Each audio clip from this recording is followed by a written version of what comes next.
Ibuku Haluan Hidupku, karya Mas Kurum. Matahari sudah menghilang 2 jam yang lalu.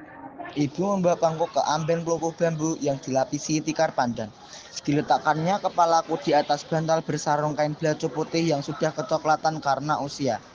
Diselimutinya aku dengan kain jarit sidamukti coklat yang sudah usang. Lampu templok remang-remang menerangi bilik anyaman bambu berukuran 2 kali 3 meter persegi.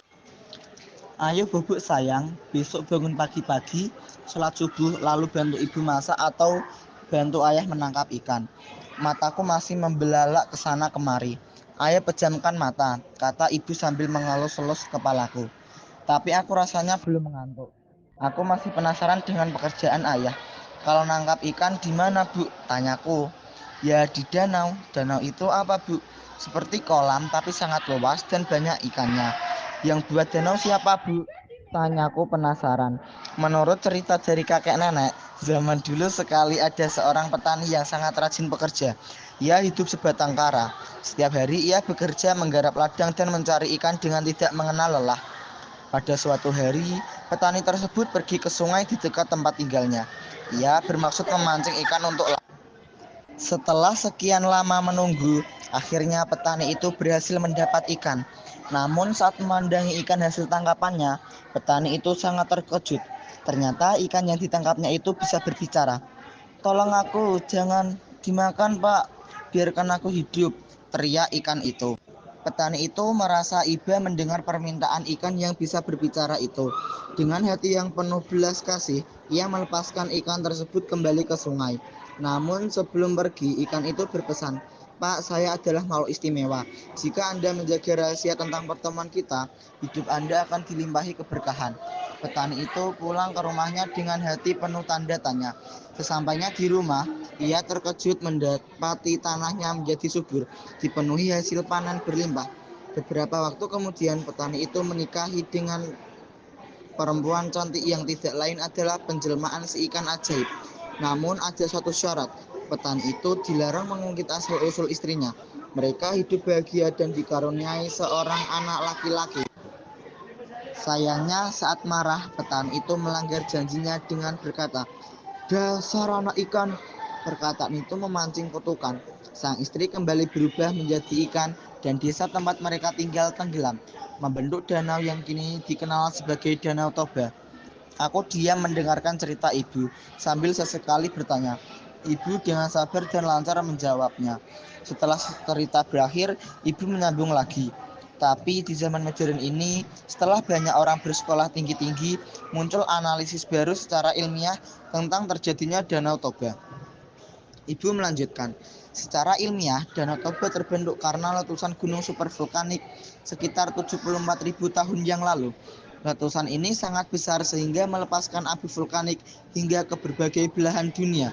Dampaknya bahkan menyebabkan suhu bumi turun drastis, yang disebut sebagai vulkanik musim dingin. Abu vulkanik dari letusan ini ditemukan hingga di India, yang menunjukkan betapa dahsyatnya kejadian tersebut.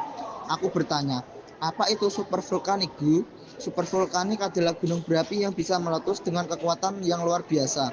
Saat meletus, gunung itu tidak hanya memuntahkan lava, tetapi juga material lain seperti abu dan batuan dalam jumlah yang sangat besar. Setelah letusannya, gunung itu runtuh karena ruang di bawah tanah yang tadinya penuh magma menjadi kosong. Kaldera atau cekungan besar yang terbentuk kemudian terisi air, dan itulah yang menjadi Danau Toba. Jawab ibu sambil tersenyum. Aku bertanya lagi, apa ada bukti yang menunjukkan hal itu, Bu? Ibu menjawab, banyak sayang. Para ilmuwan sudah mempelajari lapisan tanah dan abu vulkanik di sekitar Danau Toba.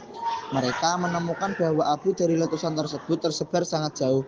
Bahkan DNA manusia purba menunjukkan bahwa populasi manusia sempat menurun drastis setelah letusan ini, yang dikenal dengan teori genetik bottleneck. Jadi cerita rakyat dan ilmu pengetahuan sama-sama membantu kita memahami bagaimana Danau Toba tercipta. Aku terdiam, mencoba memahami semua yang dikatakan ibu. Jadi cerita tentang ikan dan petani itu hanya legenda, Bu? Tanyaku. Ibu tersenyum sambil mengusap kepalaku. Legenda itu adalah cara nenek moyang kita menjelaskan sesuatu sebelum mereka punya ilmu pengetahuan. Tapi keduanya benar, karena legenda mengajarkan kita kebijaksanaan dan ilmu pengetahuan mengajarkan kita kebenaran alam. Aku mengangguk meski masih sedikit bingung. Namun kata-kata ibu membuatku merasa bahwa memahami dunia ini tidak hanya soal tahu, tetapi juga soal menghargai cerita di baliknya. Dapat dua versi cerita itu, aku jadi penasaran. Yang betul yang mana, Bu? Dengan antusias sambil tersenyum, ibu menjawab, semua betul sesuai zamannya. Aku bingung dengan jawaban ibu dan ingin bertanya lagi. Tapi ibu segera menyambung, ibu sudah ngantuk sayang, ayo tidur, besok ibu cerita lagi. Aku pejamkan mata tapi susah tidur. Ada pertanyaan yang menggeloyot di pikiranku, tapi kulihat ibu sudah tidur. Aku pejamkan mata lagi mataku, dan tahu-tahu ayam berkokok, cahaya matahari menyemburat keemasan bertanda pagi telah datang lagi. Hingga kini kekagumanku pada ibu tak pernah pudar. Betapa beliau yang hanya lulusan SD ternyata luar biasa. Kesabarannya, kecerdasannya mengagumkan.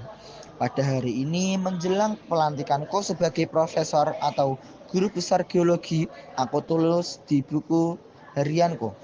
Ibu, terima kasih yang tak terhingga atas kasih sayang, pengorbanan, dan pembelajaran dari ibu yang tak terukur nilainya.